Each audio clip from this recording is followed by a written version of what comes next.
We continue our initiative to dig deeper into our communities, and tonight we take a closer look at life in El Cajon. The city has the highest concentration of homeless among communities in the East County. Our 10 News reporter Anthony Pura spoke with a group working with the homeless about the help they offer and the daily hurdles they face.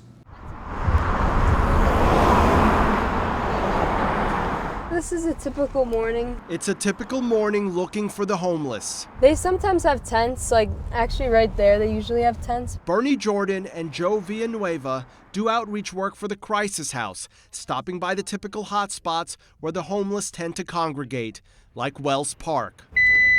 The idea of outreach is to find people living in the streets. They try to determine what kind of help they need and tell them where to get it. Teddy, good to see you. Bernie. This is the second time they've run into this man. He told us off camera he's been homeless for nearly 3 years. He says he was injured at work and hasn't been able to find a job since. Do you get SSI, Teddy?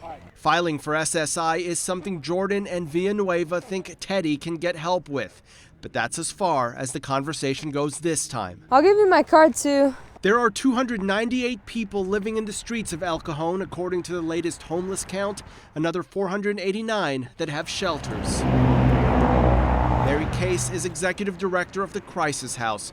For 50 years, they've helped the homeless in the community. It's been kind of a landmark place for people to come in need. Crisis House helps with immediate needs. They have a pantry stocked with food, diapers, and clothing. They also partner with other services like Think Dignity to bring in mobile showers once a month, giving many an opportunity to clean off. They've also helped many people get permanent housing. However, Case says there's a gap in services to help them get to that point. I think for this community to start with something like a bridge shelter might be really helpful. The idea would be a shelter for the clients they're helping find jobs or housing. There isn't a place for them like that now.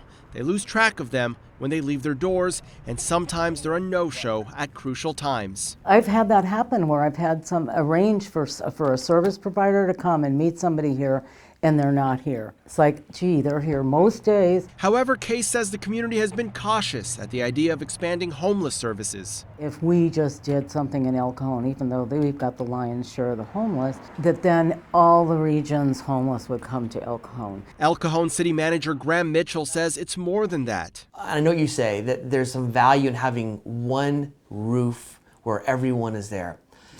In a small community, that would place a burden on one entire neighborhood. And so I'm actually going to be recommending that we find partners throughout the community. Surrounding communities in the East County, Mitchell is optimistic solutions could be coming soon. You know, it's all these like little mini steps that I feel like should be like really celebrated. It's those mini steps that drive Villanueva and Jordan, knowing that the biggest problems are tackled by commitment and persistence. I think it makes a big difference. In El Cajon, Anthony Pura, 10 News.